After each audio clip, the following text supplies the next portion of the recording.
Mr. Lei Minkai, it is such pleasure to meet you at long last. Очень приятно. I see from your blog that now you are interested in dancing. Молодец. Well, intellectually anyway. I'm not that graceful on a dance floor.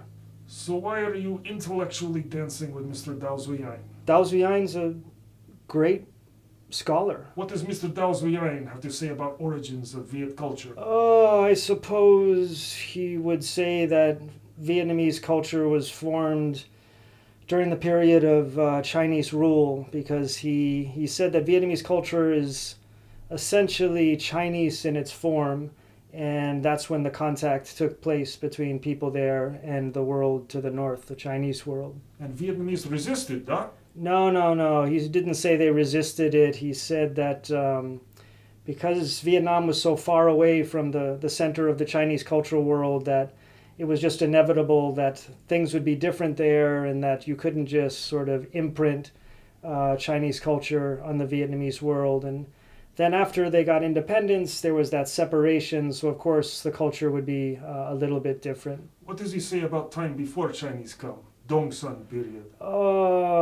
Before that period, he said the people who lived in the Red River Delta were Indonesian, and that they had migrated there from India, and that their culture was very, very different from what became Vietnamese culture. So he believed that the original inhabitants there kind of intermixed with Chinese who migrated down there and created this new culture, and that's what became Vietnamese culture. How does Mr. Đào Duy Anh characterize Vietnamese culture? Đào Duy Anh felt that agriculture was the core defining feature of the Vietnamese world, and the agriculture was based around families.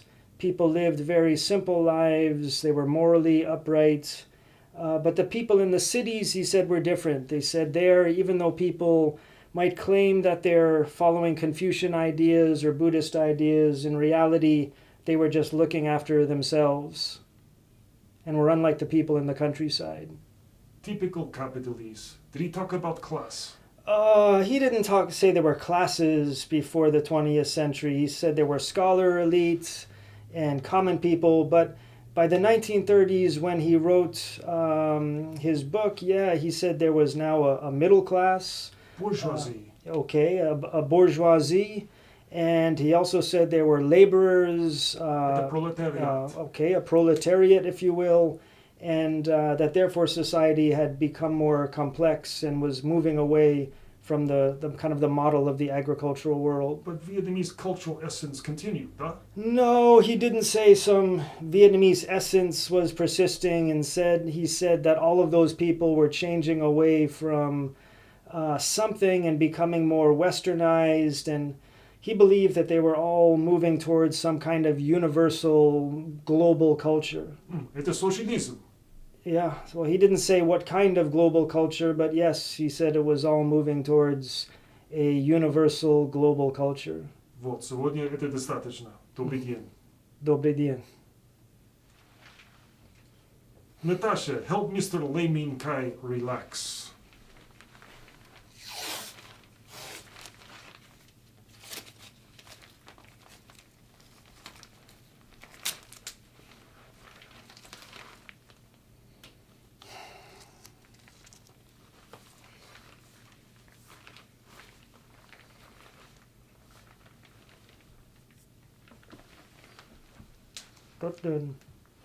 Tốt đơn.